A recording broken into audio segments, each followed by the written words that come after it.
이 시간에는 요한복음 8장 12절부터 30절 말씀까지 읽었습니다.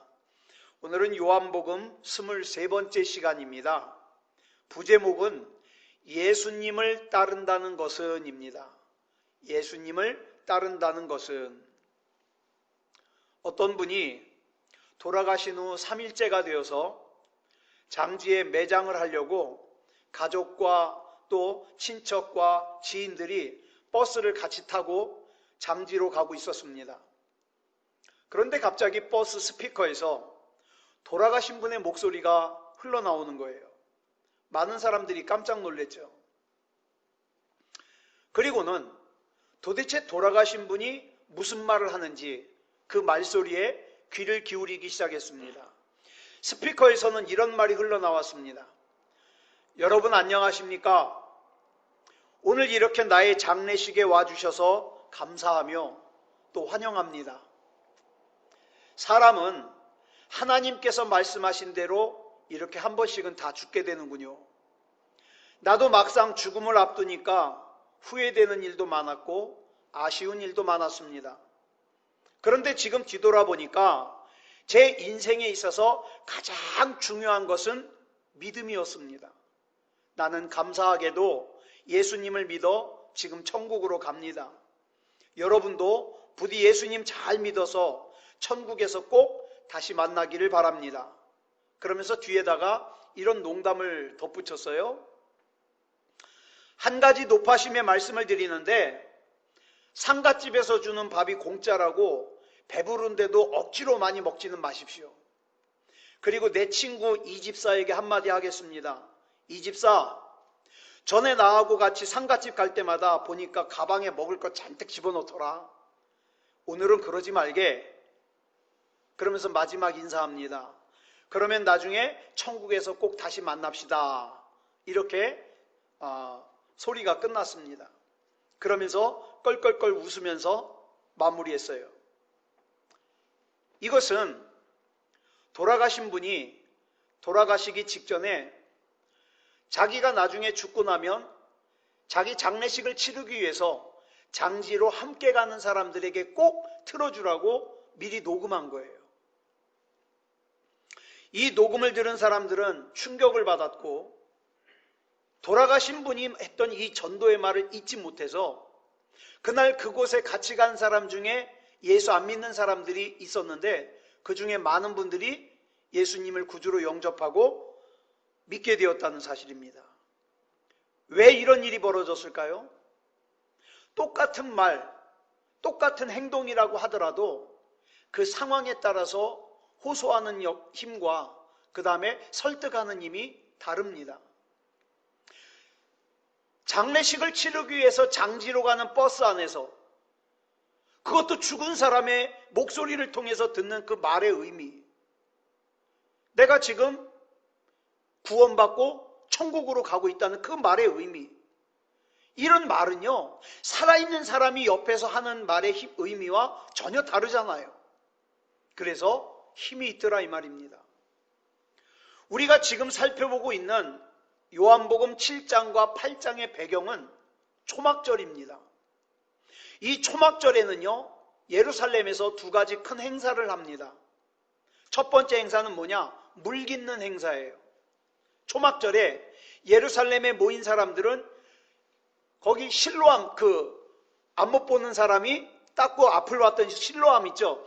그 실로암 못에 가서 물그릇에 물을 담아다가 번제단 아래에 붓는 의식을 합니다. 이거는 무슨 의미냐? 이스라엘 백성들이 광야를 지날 때 무리바 반석이 갈라지고 샘물이 터져 나온 것을 상징하는 의식이에요. 예수님께서는 초막절을 맞아서 이스라엘 사람들이 물을 길어다가 번제단 밑에 쏟아붓는 이 의식을 할 때 그 가운데 서가지고 요한복음 7장 37절로 38절 말씀하셨습니다. 같이 읽어볼까요? 시작. 누구든지 목마르거든 내게로 와서 마시라. 나를 믿는 자는 성경의 이름과 같이 그 배에서 생수의 강이 흘러나오리라. 즉 물 깃는 의식을 할 때 예수님이 생수에 관한 말씀을 증거하신 거예요. 그랬더니 많은 사람들이 깨닫게 되죠. 그 다음 두 번째 의식이 뭐냐? 불놀이 행사예요. 불놀이 행사. 그 성전 뜰에다가 커다란 촛대를 매달아 놓고 제사장과 바리새인과 사두개인들, 즉 종교 지도자들이 그 가운데서 막 춤을 춥니다. 그리고 다른 백성들은 삥 둘러 앉아가지고 그 춤추는 거 구경하고 있어요. 이거는 어떤 의미냐? 이스라엘 백성이 광야에서 광야 생활을 할 때 하나님께서 낮에는 구름 기둥으로, 밤에는 불 기둥으로 인도하신 것을 상징하는 의식입니다. 이 불놀이 행사가 진행되고 있을 때 예수님께서 또 요한복음 8장 12절에서 이런 말씀을 하셨어요. 시작. 나는 세상의 빛이니 나를 따르는 자는 어둠에 다니지 아니하고 생명의 빛을 얻으리라. 즉 불놀이하는 현장에서 예수님이 빛에 대해서 말씀하시는 거죠. 예전에 제가 어떤 기도원에 갔는데 기도원에 가서 이제 기도를 하다가 목이 말라서 물을 마시려고 식수대를 갔는데 식수대 앞에 요한복음 4장 13절 14절이 적혀 있더라고요. 우리 같이 한번 읽어볼까요? 시작. 이 물을 마시는 자마다 다시 목마르려니와 내가 주는 물을 마시는 자는 영원히 목마르지 아니하리니 내가 주는 물은 그 속에서 영생하도록 솟아나는 샘물이 되리라. 이 말씀이었어요. 잘 알고 있는, 또 많이 들었던 말씀이지만 기도원의 식수대에 이 말씀이 적혀 있으니까 이 말씀이 더 평상시보다 강하게 와닿는 거예요. 그래, 생수가 있지. 강하게 와닿는 거예요. 여러분 잠언 25장 11절을 보면 이런 말씀이 나와요. 꼭 필요한 때 하는 말이 있죠. 시기적절한 말. 이 말씀에는 뭐라고 하냐면 경우에 합당한 말. 경우에 합당한 말은 무엇과 같으냐? 아로 새긴 은쟁반. 즉 예쁘게 조각해서 만들어 놓은 예쁜 은쟁반 위에 있는 금사과 같다는 거예요. 너무 귀하다는 거죠. 자, 그런데 이렇게 사람이 말을 잘해야 되는데 어떤 사람은 어떻게 해요? 그냥 무심코 툭툭 내뱉는 말이 다른 사람 상처받는 말. 그렇죠? 그런데 성령님의 인도하심을 받는 사람은 그러지 않아요. 자, 마가복음 13장 11절을 보니까 성령으로 충만하면 어떤 말을 하게 되는가? 이렇게 기록하고 있어요. 시작. 사람들이 너희를 끌어다가 넘겨줄 때에 무슨 말을 할까 미리 염려하지 말고 무엇이든지 그때에 너희에게 주시는 그 말을 하라. 말하는 이는 너희가 아니요 성령이시니라. 이렇게 말씀하고 있어요. 시기적절하게 맞는 말, 꼭 필요한 말, 중요한 말은 성령께서 깨닫게 해주시고 인도해 주신다는 뜻이죠. 요한복음을 보면 지난주에 말씀드렸습니다. 예수님께서 나는 뭐뭐이다 라고 선언하신 게 7가지가 나와요. 요한복음 6장 35절에서는 나는 생명의 떡이다 라고 말씀하십니다. 요한복음 8장 12절에서는 나는 세상의 빛이다 라고 말씀하셔요. 요한복음 10장 7절에서는 나는 양의 문이다 이렇게 말씀하셔요. 요한복음 10장 11절에서는 나는 선한 목자다 이렇게 말씀하셔요. 요한복음 11장 25절에서는 나는 부활이요 생명이다 이렇게 말씀하셔요. 요한복음 14장 6절에서는 나는 길이요 진리요 생명이다 이렇게 말씀하셔요. 요한복음 15장 1절에서는 나는 참 포도나무다 이렇게 말씀하셔요. 이 중에서 오늘 본문인 요한복음 8장 12절에서는 예수님께서 뭐라고 말씀하시는가? 나는 세상의 빛이다 이렇게 말씀하셔요. 그렇기 때문에 여러분 예수님을 구주로 영접하지 않는 사람은 이 세상을 살면서 어떻습니까? 어두움과 어리석음에 빠져서 살 수밖에 없어요. 지금은 세계에서 아프리카 사람들이 가장 많이 굶어 죽어요. 그런데 약 20년 전만 하더라도 아프리카 사람들보다 어디가 더 많이 굶어 죽었냐? 인도 사람이 더 많이 굶어 죽었어요. 그래서 1995년에 이름을 바꿨는데 그 전에는 캘커타라 그랬는데 1995년에 뭘로 바꿨냐? 콜카타라고 바꿨어요. 캘커타를 콜카타라고 바꿨는데 이곳은 인구 절반이 거지라는 말이 있을 정도예요. 너무너무 가난해요. 그런데 이 캘커타의 거리를 가보면 자동차보다 더 많은 게 있어요. 뭘까요? 자동차보다 더 많은 거. 어떤 사람은 그곳에 사는 사람 숫자만큼 그게 있대요. 그게 뭘까요? 소가 엄청 많아요. 소가. 예? 소가 인구만큼 있대요. 자, 그러면 우리 생각에는 배고픈데 굶어 죽는데 소 잡아먹으면 되잖아요. 그 소 잡아먹으면 굶어 죽지 않아도 될 텐데 하나님께서 먹으라고 주신 음식을 종교적인 어둠이 그 눈을 가려가지고 똑바로 보지 못하게 하니까 음식을 앞에 두고도 어떻게 하더라? 굶어 죽더라. 굶어 죽더라. 그런데 이런 영적인 어두움이 그런 곳에만 있는 게 아니라 우리나라에도 있었어요. 여러분, 우리나라에서 최초로 발사한 위성 이름이 뭔지 아세요? 최초로 발사한 인공위성? 예. 이거 처음에 발사할 때 대단히 막 방송에 나오고 그랬어요. 이름이 뭐냐? 우리별 1호예요. 우리별 1호. 이 우리별 1호를 언제 발사했냐? 1992년 8월 11일 날 저 남미에 있는 그 프랑스에 속해 있는 땅인데 기아나라는 곳에서 그 발사를 했는데 이때 우리별 1호를 발사하는 것보다 더 큰 기사거리가 된 게 있어요. 그곳에 인공위성을 갖다가 발사하러 가면서 우리나라 과학자들이 아주 정성스럽게 준비해 갖고 간 게 있어요. 뭘까요? 아주 정성스럽게 준비해 갖고 왔어요. 뭐냐? 돼지머리. 뭐 하려고요? 고사 지내려고. 자, 기아나에는 돼지가 있을까요? 없을까요? 거기도 돼지 있어요. 근데 무당이 말하기를 그곳에 돼지머리로 고사를 지내면 부정탄돼서 우리나라에서 직접 가져갔어요. 그것도 또 돼지머리를 냉동시키면 부정탄다 그래가지고 돼지를 잡자마자 곧바로 비행기에 실어가지고 갔어요. 자, 보세요. 최첨단 과학기술인 인공위성을 발사하기 전에 돼지머리를 갖다 놓고 거기다가 절하고 있는 과학자들의 모습이 얼마나 우스꽝스러웠을까요? 그래서 외국 신문에 인공위성 사진이 실린 게 아니라 돼지머리 잘라놓고 절하고 있는 과학자들 사진이 실렸어요. 아주 그냥 전 세계적인 망신이죠. 왜 이런 어리석은 일을 부끄러움이 없이 할까? 그것도 과학자들이 할까? 이유는 하나예요. 빛이 없어서. 우리 주변에도 보면 영적으로 어두워져서 자기가 하나님을 떠나 있으면서도 그게 문제라는 걸 못 느껴요. 네? 마음에 온통 원망과 미움과 부정적인 생각으로 가득한데 그게 문제라는 걸 못 느껴요. 자기가 하나님을 예배하는 자리에서 떠나 있는데도 그게 문제라는 걸 못 느껴요. 하나님께서 원하시는 뜻이 뭔지를 깨닫지 못하거나 어떤 사람은 깨닫는데도 하나님의 뜻에 순종하기를 거부하는 사람 있잖아요.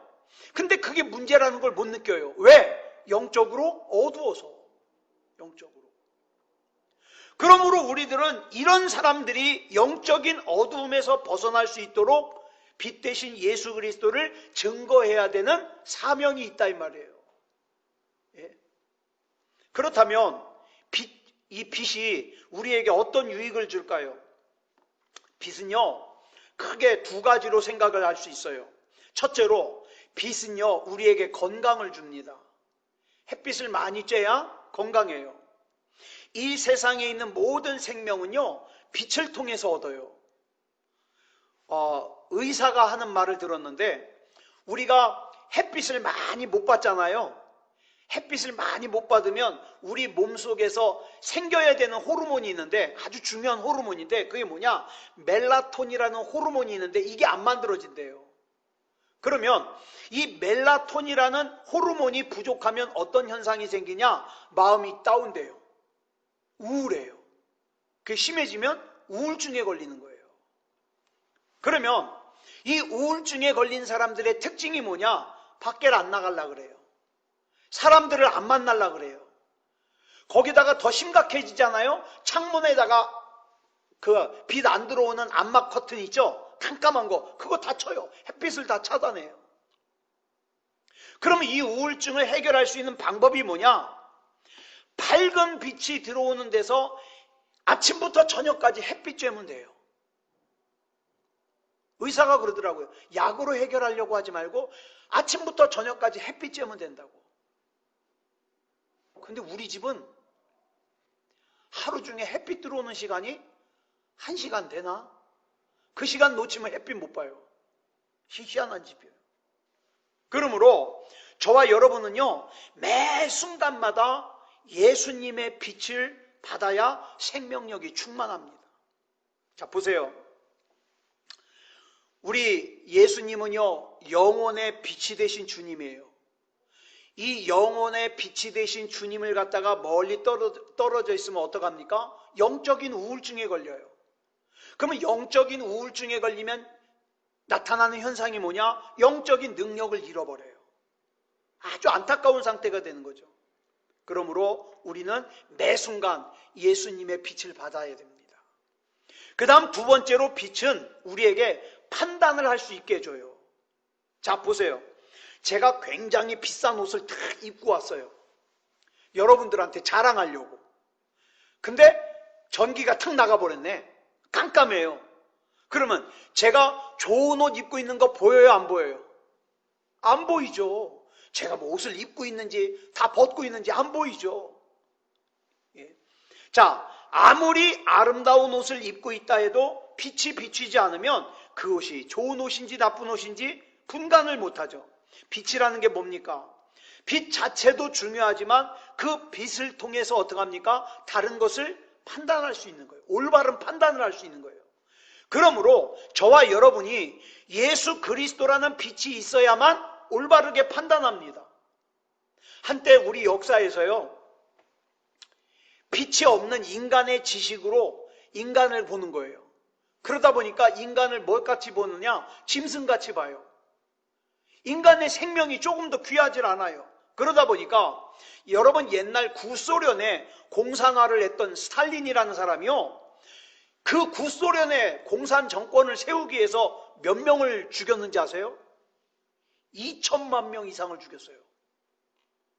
웬만한 나라 국민보다 많아요. 2천만 명. 캄보디아라는 나라는요, 총 인구가 600만 명이거든요. 근데 폴포트라는 사람이 그곳에 공산 정권을 세우기 위해서 몇 명을 죽였냐면 전체 인구의 반, 300만 명을 죽였어요. 왜 그러냐? 이 사람들이 예수 그리스도의 빛을 못 받다 보니까 인간이 뭘로 보여요? 인간의 생명이 하찮은 거예요. 그런데 예수 그리스도의 빛이 비치면 인간에게서 뭘 봅니까? 하나님의 형상을 봐요. 예? 우리 집사님에게서 하나님의 형상을 보고, 권사님에게서 하나님의 형상을 보고, 하나님의 형상을 본다고요. 하나님의 형상이 보이니까 그 사람을 함부로 할 수 있어요, 없어요? 함부로 할 수 없죠. 특히 성도는 어떤 존재예요? 예수님께서 피로 값주고 사실 정도로 귀한 사람이에요. 근데 그런 사람 함부로 흉볼 수 있어요, 없어요? 없어요. 그러므로 예수님을 믿는 사람만이 진정으로 인간의 가치를 알 수 있고 존중할 수 있는 거예요. 빛이 이렇게 중요해요. 그래서 일찍이 복음이 들어갔던 영국이나 미국이나 유럽의 나라들을 보면 지금 많이 타락했다고 하지만 그래도 그들의 도덕성이요, 우리보다 한참 앞서 있어요. 왜냐? 이거 한 가지 보면 알아요. 여러분, 우리나라에서 나오는 고아들 있잖아요. 고아들. 이 고아를 갖다가 입양을 하는데 우리나라 사람들은 아이를 입양할 때 조건이 뭔지 아세요? 첫째, 예뻐야 된다. 두 번째, 키가 커야 된다. 세 번째, 주로 남자아이들을 입양해 가요. 네. 그런데 버려진 아이들 중에 많은 아이들이 정신지체예요. 정신지체. 게다가 어떤 아이들은 몸이 불편해요. 몸이 불편해. 그래가지고 버림받은 거예요. 그런데 이 입양기관에서 하는 말이 정신지체가 있거나 아니면 몸에 장애가 있는 애들은 거의 우리나라에서 입양이 안 된대요. 이렇게 불편한 아이들을 입양해 가는 사람들은 주로 어디 사람이냐? 기독교 문화권에 있는 외국 나라예요. 데려간다는 거예요. 그러면 이렇게 불편한 아이들을 입양해 가는 이유가 뭘까요? 만약에 사람을 갖다가 쓸모 있느냐 쓸모 없느냐만 가지고 판단하면 몸에 장애가 있는 아이들은 어떻게 가치가 있어요 없어요? 없어요. 이런 애는 데리고 가면 어때요? 치료받느라고 돈만 많이 들어가요. 안 데려가죠. 안 데려가죠. 그러나 기본적으로 하나님의 말씀으로 양육되고 무장된 사람은 이 아이에게서 뭘 봅니까? 하나님의 형상을 보는 거예요. 이 아이가 비록 정신지체가 있지만, 이 아이가 비록 몸에 장애가 있지만 하나님의 형상을 따라 지음받은 아이다. 그러니까 귀한 거예요. 게다가 이 아이를 위해서 예수님께서 피 흘려 죽으셨잖아요. 귀한 거예요. 그렇다면 저와 여러분도 올바른 판단을 내리고 참된 지혜가 있는 그런 삶을 살려면 어떻게 해야 됩니까? 예수님의 빛 가운데서 보고 예수님의 빛 가운데서 판단해야 돼요. 예수님의 빛이 비치는 가운데서 판단하면 무엇이 성공인지 성공의 판단 기준이 달라져요. 예수님의 빛 가운데서 판단하면 뭐가 부자인지 부자의 판단 기준이 달라져요. 사도 바울이 다메섹으로 가던 길에 예수님을 만나기 전에는 어떤 사람이 되는 게 소원이었어요. 그 유대교의 지도자가 되는 게 소원이었어요. 그래서 어떡합니까? 예수 믿는 사람들을 박해했어요. 막 잡아다가 감옥에 가두고 죽이고 그랬어요. 그런데 다메섹으로 가던 길에 예수님을 만나고 예수님의 빛을 만나고 나니까 자기가 한 행동이 어리석은 행동이라는 걸 깨달은 거예요. 그러므로 예수님의 빛으로 참된 가치를 발견할 줄 아는 저와 여러분이 돼야 돼요. 본문 12절 하반절을 보면 이렇게 말씀하고 있습니다. 시작. 나를 따르는 자는 어둠에 다니지 아니하고 생명의 빛을 얻으리라. 여기서 예수님을 따르는 자들이라는 말이 무슨 뜻이냐? 우리가 흔히 예수님을 따른다, 예수님을 따른다 그러잖아요. 예수님을 따른다는 게 무슨 뜻이냐? 세 가지로 설명할 수 있어요. 첫째로는 예수님 안에 머무른다는 뜻이에요. 우리가 TV를 본다든가 라디오를 들으려면 먼저 주파수를 맞춰야 됩니다. 요즘에는 주파수가 잘 잡히기 때문에 그러지 않지만 저 어렸을 때는 어떻게 해요? TV 안테나가 바깥에 지붕에 있어가지고 어떻게 합니까? TV 잘 안 나오면 나가가지고 막 TV 안테나를 돌리면서 나와! 잘 나와! 막 하면서 거기 그러면서 막 안테나 맞추고 그랬거든요. 이 주파수가 맞아야 TV도 볼 수 있고 라디오도 들을 수 있는 거예요. 그와 마찬가지로 우리가 주님의 은혜 가운데 놓이기 위해서는 먼저 어때요? 주파수를 주님께 맞춰야 돼요. 그러면 주님께 주파수를 맞추기 위해서 어떤 노력이 필요할까요? 당연히 예배를 잘 드리고 기도하고 그 다음에 찬송이 필요합니다. 저희 집사람은 집에서 거의 하루 종일 극동방송 틀어놔요. 그러니까 그냥 막 들리는 거예요. 찬양 소리, 그 다음에 말씀 소리 그냥 들리는 거예요. 네. 이러한 것들이 뭡니까? 주파수를 주님께 맞추는 거예요. 여러분 우리가 건물을 지을 때 남향집이 좋다 그러잖아요. 왜 그럴까요? 남향집이 좋은 이유가 뭐예요? 햇볕이 잘 드니까. 햇볕이 잘 들어야 몸도 건강하고 곰팡이도 안 생기고 공기도 잘 통해요. 그래서 건물들은 일조량이 중요해요. 햇빛 드는 그 양이. 그래서 건물을 지을 때 만약에 옆집에 그 일조량을 갖다가 침해하면 건물 못 줘요, 요새 법적으로. 예. 그런데 우리는 이렇게 우리 몸의 일조량은 중요하게 생각하면서 영혼의 일조량은 생각을 안 해요. 그저 예배 드릴 때는 예수님의 빛을 쪼이지만 그 외에는 전혀 예수님의 빛을 안 쪼이면 이런 사람들은 영적인 우울증에 걸린다니까요. 그러니까 하나님을 예배하는 시간, 하나님께 마음껏 기도할 수 있는 시간, 하나님께 마음껏 찬양할 수 있는 시간이 바로 무슨 시간이에요? 우리가 예수 그리스도의 빛을 받는 시간이에요. 이거 많이 받아야 영적으로 건강하다고요. 그래서 우리가 날마다 영혼의 빛이 되신 예수님을 바라보는 삶이 중요해요. 그 다음에 예수님을 따른다는 게 무슨 뜻이냐? 두 번째로는 예수님께서 우리의 인도자가 되어주신다는 뜻이에요. 시편 119편 105절에 보니까 이렇게 말씀하고 있어요. 시작. 주의 말씀은 내 발의 등이요 내 길의 빛이니이다. 네. 여기서 하나님의 말씀이 우리의 빛이라고 하는 것은 하나님의 말씀이 우리를 인도한다는 뜻이에요. 예를 들어서 밤에 비행기를 타잖아요. 그러면 비행기가 막 착륙할 때 이 비행기가 착륙하는 그 활주로예요. 밤에 어두우니까 안 보이잖아요.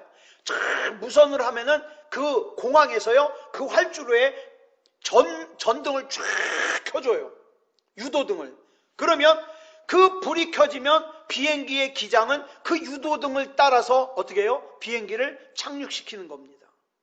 그러니까 빛이 뭡니까? 우리의 길을 인도하는 거예요.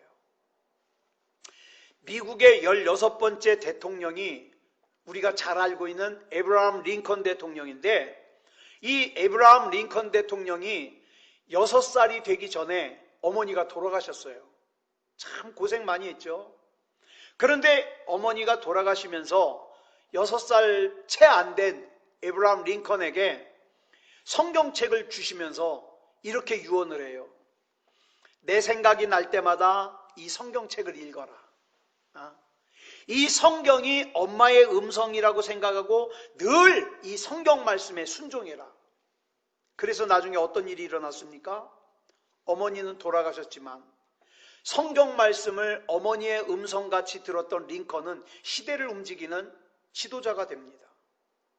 왜냐하면 어려서부터 가까이 한 말씀을 통해서 하나님께서 인도해 주시는 인도자가 되어 주셨기 때문이죠. 그러므로 참된 지혜라는 것이 뭐냐?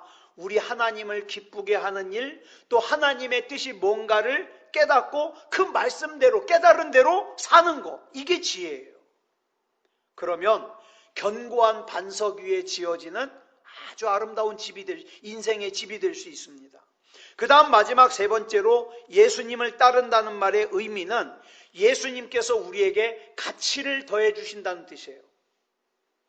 여러분, 아무리 아름다운 옷을 입어도 빛이 없으면 아름답지 않아요. 그래서 물건 파는 곳에 가보면 뭘 신경을 씁니까? 조명. 조명을 잘 해놔야 뭐 같은 물건이라도 더 좋아 보이잖아요. 조명을 신경 써요. 그 빛은 물건의 가치를 더 크게 드러내주는 능력이 있어요. 자, 우리 각자에게는 하나님으로부터 받은 지혜와 능력이 있습니다. 우린 그걸 달란트라 그래요. 그런데 이 달란트를요 그냥 놔두면 가치가 없어요. 그럼 어떻게 해야 돼요? 여기에 주님의 빛이 비춰야 돼요.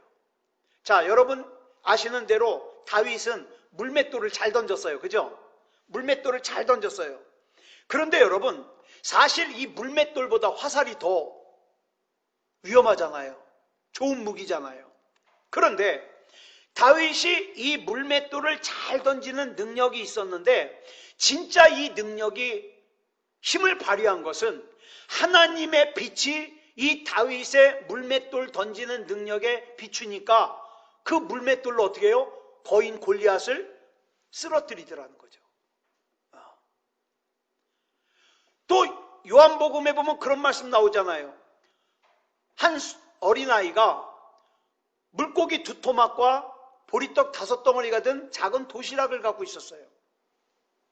이 도시락은 참 별 볼 일 없는 거예요. 그런데 그 도시락을 손에 들고 예수님께서 축사하시고 하나님의 빛이 그 위에 비치니까 장정만 5,000명이 먹고도 12바구니가 남았어요. 여기 굉장히 중요한 게 있습니다. 저와 여러분이 가지고 있는 능력이라는 것은 정말 볼품없는 거예요. 세상에 저와 여러분보다 훨씬 잘난 사람들 많아요. 그죠? 저와 여러분보다 돈이 많은 사람도 많고, 저와 여러분보다 많이 배운 사람도 많고, 저와 여러분보다 똑똑한 사람도 많아요. 그렇지만 그게 중요한 게 아니라, 내가 비록 열악하고 부족하지만 내 이 열악한 나의 달란트 위에 하나님의 빛이 비치면 그때부터는 달라지는 거예요. 그래서 주님의 빛을 나에게 비춰달라고 기도하는 겁니다. 저는 저와 여러분이 부자가 되길 원합니다. 저와 여러분 부자가 되어야 돼요. 저는 우리 교회도 부자가 됐으면 좋겠어요. 근데 여러분, 성경을 보면 부자가 두 종류가 있어요. 하나는 5,000명이 먹을 수 있는 떡을 자기 혼자 가지고 자기 혼자 먹으려는 사람이 있어요. 그리고 자기가 부자래. 그런데 성경이 말하는 진짜 부자는 어떤 부자냐? 5,000명이 먹을 수 있는 떡을 가지고 있는데 그걸 자기 혼자 먹는 게 아니라 5,000명에게 먹여주는 부자가 있어요. 성경이 말하는 부자는 이게 진짜 부자예요. 네. 여러분은 분명히 부자가 될 거예요. 부자가 될 건데 어떤 부자가 되시겠습니까? 저는 우리 새소망교회가 5,000명에게 먹을 것 나눠주는 교회가 됐으면 좋겠어요. 이것이 바로 성경이 말하는 뭡니까? 복의 근원이에요. 그 다음에 축복의 통로예요. 하나님께서 저와 여러분 한 사람 한 사람에게 빛을 비춰주시면 놀라운 일이 생겨요. 하나님께서 누군가에게 복을 주실 때 누구를 통해서? 나를 통해서 주신다 이 말이에요. 나를 통해서 위로하고 나를 통해서 힘을 주시고 나를 통해서 일으켜 세울 수 있는 통로가 되는 거예요. 통로가. 이때 우리는 나를 자랑하는 게 아니라 누구를 자랑합니까? 나에게 능력을 주셔서 5,000명을 먹일 수 있게 하신 하나님을 자랑하는 거예요. 여러분, 이렇게 나누어 주는 걸 뭐라 그러는지 아십니까? 선교라 그래요. 전도라 그래요. 예? 그러므로 우리는 5,000명분의 떡을 나 혼자 가지고 있는 걸 자랑하는 사람이 아니라 5,000명에게 나누어 주는 걸 자랑해야 돼요. 우리가 지금 쭉 컴패션을 해오고 있잖아요. 저 컴패션도 뭔지 아십니까? 사실은 나눠주는 거예요. 저 먼 곳에 있는 사람을 내가 직접 가서 나눠줄 수 없으니까 컴패션이라는 단체를 통해서 나눠주는 거예요. 나눠주는 거. 네. 자, 그러므로 저와 여러분이 세상 사람들이 되고자 하는 그냥 5,000명분의 떡을 나 혼자 쟁여놓고 먹으려고는 그런 부자가 되지 말고 하나님의 은혜 가운데 5,000명을 먹일 수 있는 부자가 되게 해주십시오. 네? 쓰고 나누어주고 퍼주어도 남을 수 있는 그런 하나님의 빛이 비치는 그런 부자가 되게 해주십시오. 우리는 그런 기도해야 돼요. 예. 그래서 하나님 앞에서 그런 맡겨주시는 귀한 사명을 잘 감당하는, 오늘 이 밤에 기도할 때에도요, 그거 기도하세요. 하나님, 나 부자가 돼야 되겠습니다. 부자가 되는 것은 요즘 뉴스에 나오는 것처럼 세금 안 내고 막 집에다가 막 돈 쟁여놓고 그런 부자가 아니라, 하나님, 내가 참 하고 싶은 일이 많습니다. 요즘에 제가 어떤 선교 전공한 교수님에게 들었는데, 요즘에요, 그 세계 언어로 성경을 번역하잖아요. 세계 언어로 성경을 번역하는데, 세상에 세계 언어로 번역을 하면 뭐합니까? 글을 모르는 문맹인들이 많은 곳에는 번역을 해도 읽을 수가 없잖아요. 그래서 요즘에 선교사님들이 뭘로 바꿨느냐? 그걸로 하는 게 아니라 글자로 이렇게 번역하는 게 아니라 녹음을 해요. 녹음으로. 그 나라 말로 녹음을 해요. 그래가지고 녹음기가 있는데 이 녹음도 전기가 없으면 못 쓰잖아요. 근데 이런 게 있대요. 옆에 우리 옛날에 전화기 처음 나왔을 때 막 이렇게 돌리잖아요. 자석. 그런 것처럼 옆에 돌리는 게 있어가지고 이걸 막 돌리면요 녹음이 나온대요. 성경을 읽어준대요. 요즘에 미전도 종족에게 그걸로 선교하고 있다는 거예요. 그래서 그 얘기를 듣고 우리 교회도 이 일에 동참해야 되겠다. 라디오를 갖다가 이 녹음기를 많이 보내진 못해도 우리가 힘닿는 대로 이거 보내야 되겠다. 이런 생각을 했거든요. 그러니까 우리 이런 부자 되자고요. 하나님, 나도 이거 금년에는 한 10개 보낼 수 있는 힘을 주십시오. 내년에는 100개 보낼 수 있는 힘을 주십시오. 하나님이 안 주실까요? 주시겠죠. 그래서 이렇게 하나님의 빛이 비추어지는, 그래서 그 안에서 우리가 사명을 깨닫고 감당하는 저와 여러분이 되시기를 그리스도 예수님의 이름으로 축복합니다. 기도하겠습니다. 사랑의 아버지 하나님, 감사합니다. 이 밤에 불러주셔서 감사하고 기도할 수 있음을 감사합니다. 내게 건강 주신 것도 감사하고 하나님의 말씀이 들려지는 것도 감사하고 들려지는 하나님의 말씀이 깨달아지는 것도 감사합니다.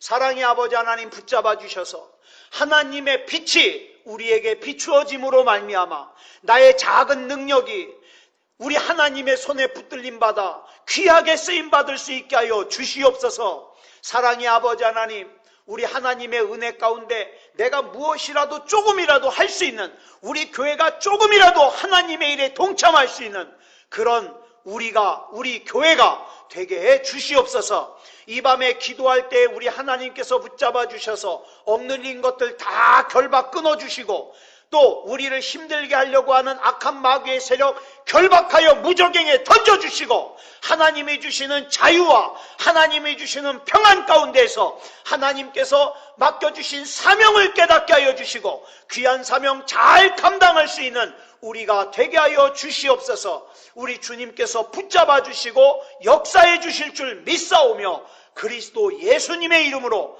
간절히 기도드렸사옵나이다. 아멘.